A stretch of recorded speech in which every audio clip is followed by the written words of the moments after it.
Alors justement, les filets de paragraphes là. On va cliquer avec l'outil texte dans un paragraphe. Et dans le menu de la palette paragraphes, on va aller voir filet de paragraphe.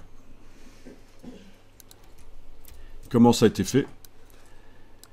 Donc, il y a un filet au-dessus qui prend la couleur du texte et qui prend la largeur de la colonne. Vous avez des options qui peuvent être intéressantes dans ce cas de figure, c'est le retrait à gauche et le retrait à droite.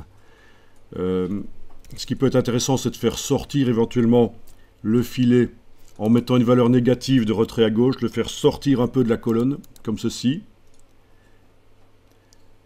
Ça, c'est le côté gauche. Et le côté droite. Il va falloir faire, ok, une valeur négative aussi. Oui.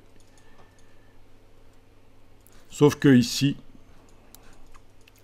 il va rentrer dans la colonne de texte de droite. Donc c'est en fait dans ce cas-ci particulier, c'est l'inverse que je dois faire. Je vais devoir mettre une valeur positive pour le ramener un peu vers l'intérieur. Donc je mets 2 mm et 2 mm de chaque côté. C'est parce que la gouttière entre les colonnes de texte n'est pas assez grande. Donc faire sortir le filet un peu de la colonne, dans ce cas-ci, ça nous pose vite un problème. Oui, et en plus, il n'y a pas de gouttière en fait. Ce sont des blocs qui collent l'un à l'autre. Si je les sélectionne avec la... voyons un peu, non. Commande B. Non, il y a bien deux colonnes, mais gouttière 0. Oui, gouttière 0. L'espace est fait par la marge droite des paragraphes. Si je clique dans le body text, je vois qu'il y a une marge droite, oui. Enfin voilà. Je clique dans le titre, palette paragraphe, filet de paragraphe. On a donc, on a joué sur le retrait à gauche, pourquoi pas. Mais du coup, le filet d'en bas n'est plus synchronisé avec le filet du dessus, il ne ressemble plus. Donc on va aller voir le filet du dessous. Filet du dessous, voilà. On va mettre également 2 mm à gauche et 2 mm à droite. Et voilà. Donc vous avez un titre qui est entouré de filets.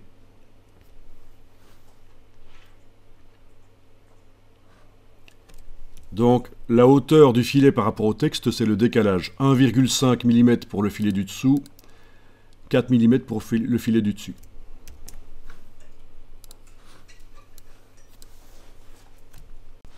Ok, je vous montre ceci. Toujours dans les filets de paragraphe concernant ce titre. Si je décoche filet du dessus, je n'ai plus que le filet du dessous. Et ça me fait un titre souligné. Il faut absolument éviter ça. Ça fait 50 ans qu'on ne fait plus les titres soulignés. Sauf, exception, si c'est un document à propos des écoles ou quoi, si c'est des cahiers de vacances, des choses comme ça, vous voyez, il y a toujours des exceptions aux règles. Mais on évite maintenant de souligner les titres. En principe, on ne met d'ailleurs aucun filet et on voit que c'est un titre parce qu'il est plus grand et il est d'une couleur différente et il est aligné différemment. Aligné différemment, c'est comme ça qu'on montre que c'est un titre.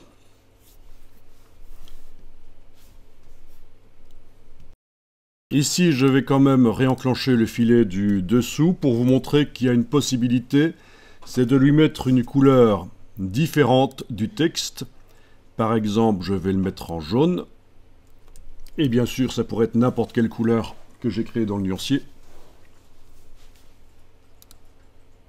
Oui, quand on est ici, il n'est pas possible de créer la couleur. Il faut l'avoir créée au préalable dans le nuancier. Et je vais faire ceci. Je vais augmenter l'épaisseur énormément. Je vais d'ailleurs enfoncer la touche Shift pendant que je modifie. Comme ça va de 10 en 10. Et je vais pouvoir, avec le décalage, le faire passer entièrement sous le texte. Là aussi, avec la touche Shift, ça ira plus vite. Un peu trop, là. Voilà, donc je joue sur l'épaisseur et vous aurez des des titres qui vont apparaître avec ceci. Donc un fond coloré derrière. C'est comme ça qu'on a fait depuis des dizaines d'années pour ce genre de choses. Et vous avez compris que ce ne sera valable que pour les titres qui ont 3 lignes. Parce que les valeurs d'épaisseur et de décalage là, si j'ai un titre à 2 lignes, ça ne marchera pas. Il faudra que je fasse un style de paragraphe spécial pour les titres à 2 lignes ou les titres à 1 ligne, avec des valeurs d'épaisseur et de décalage du filet différentes. Mais il y a une technique nouvelle qui existe pour mettre un fond derrière les paragraphes. Donc ceci est un peu has-been. On le fait d'une autre manière maintenant, avec les fonds de paragraphes, les couleurs de fonds de paragraphes, qui sont apparus relativement récemment dans InDesign. Bien, je vais cliquer sur OK. Il se trouve que les titres utilisaient certainement un style de paragraphe, donc menu texte, style de paragraphe. Voilà, ils sont là. Donc quand j'ai le curseur qui clignote là, je vois que c'est le style de paragraphe titre encadré d'un filet au-dessus et en dessous, mais j'ai modifié les valeurs de filet. J'ai même désactivé le filet du dessus. Et donc, si je veux que ça se répercute sur tous les autres titres qui utilisent ce style, vous connaissez l'astuce, puisque j'y suis allé par la palette paragraphe, je dois maintenant redéfinir le style. Dans le menu de la palette paragraphe, redéfinir le style. Et voilà. Et on a le problème dont je vous parlais. Le paragraphe d'en dessous, le titre d'en dessous n'a qu'une seule ligne et le filet a gardé forcément la même épaisseur. Mais donc, il existe une autre technique plus moderne, les fonds de paragraphe, qui, eux, vont résoudre le problème.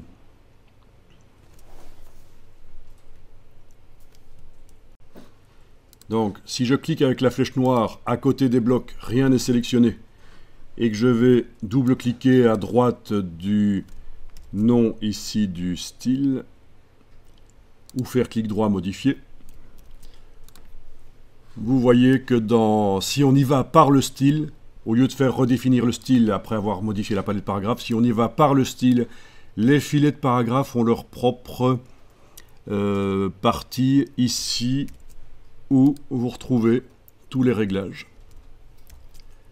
que vous aviez en allant par le menu de la palette paragraphe, filet de paragraphe. Donc à vous de voir si vous modifiez les styles en allant directement dans les options de style comme je viens de le faire, ou en modifiant manuellement et en redéfinissant le style. Les deux fonctionnent très bien. Bon, voyons un peu comment le titre ici a été fait, celui qui est dans une capsule. Avec l'outil texte, si on clique dedans.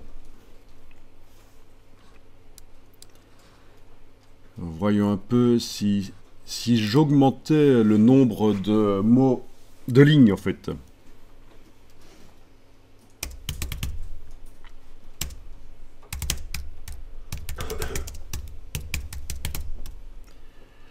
Ça suit, hein?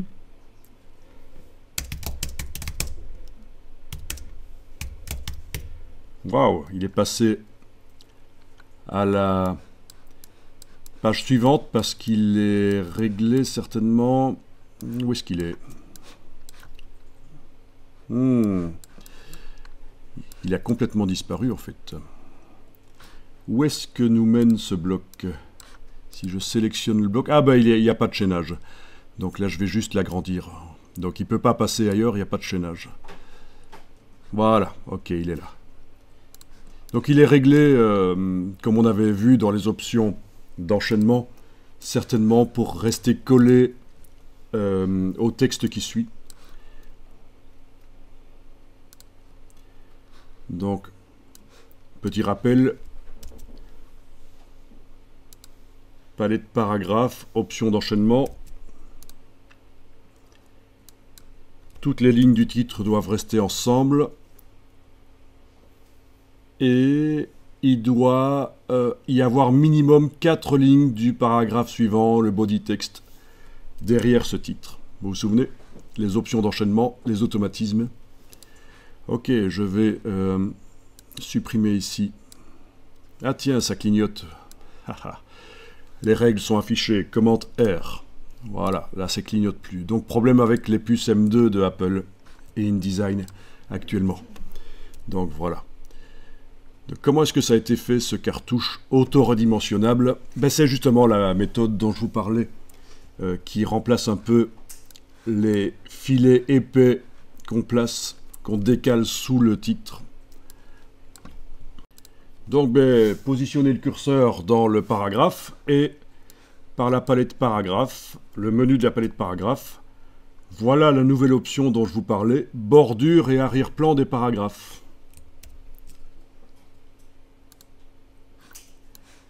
Et là, il s'agit pas d'une bordure, c'est pas enclenché. Il s'agit d'un arrière-plan. Les deux pourraient être enclenchés en fait. Et donc je vais aller dans la partie arrière-plan ici. Et là je vois que l'arrière-plan est enclenché. Que ça doit prendre la couleur noire, mais teintée à 20%, donc ça fait du gris. Je vois que les arrondis ont été réglés ici de manière identique partout. Mais je pourrais casser la chaîne et dire que deux coins opposés sont en angle, cocher la case aperçue, et je vois que j'ai cet effet dont on a déjà parlé. Le décalage, les décalages ici, visiblement on a dû mettre de l'espace en plus, au-dessus et en dessous, je peux encore en ajouter même, voilà. Sinon, l'arrière-plan était trop près du texte. Voilà. Donc, la bordure, oui, est testée. On enclenche la bordure, et voilà. Et si on veut mettre à la fois un arrière-plan et une bordure, il va falloir synchroniser. Mettre les mêmes valeurs d'arrondi, de décalage, pour que ça soit synchronisé. Je pense qu'on n'a pas le choix.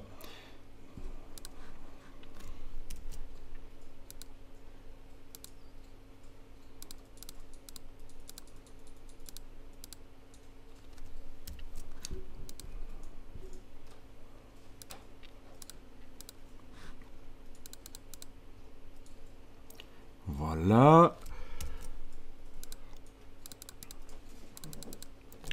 C'est du bricolage. Mais voilà, ça marche, hein, avec les mêmes valeurs de décalage et d'arrondi.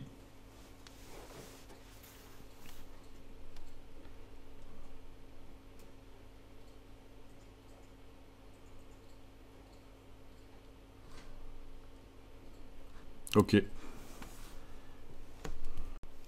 Alors c'est grâce à cette option d'arrière-plan de paragraphe qu'on arrive à faire des tableaux dans InDesign qui ressemblent à ça. Donc au lieu d'avoir des lignes verticales et horizontales comme dans les tableaux habituels, il n'y a pas de ligne. Et par contre les valeurs sont dans des cartouches. Donc c'est grâce à cette technique qu'on vient de voir. Donc c'est quand on combine la technique qu'on vient de voir avec des tableaux, les valeurs qu'on met dans les tableaux utilisent un style de paragraphe avec arrière-plan et arrondi. Donc ça peut être très sympa pour faire automatiquement des tableaux qui sont un peu moins austères que des tableaux habituels.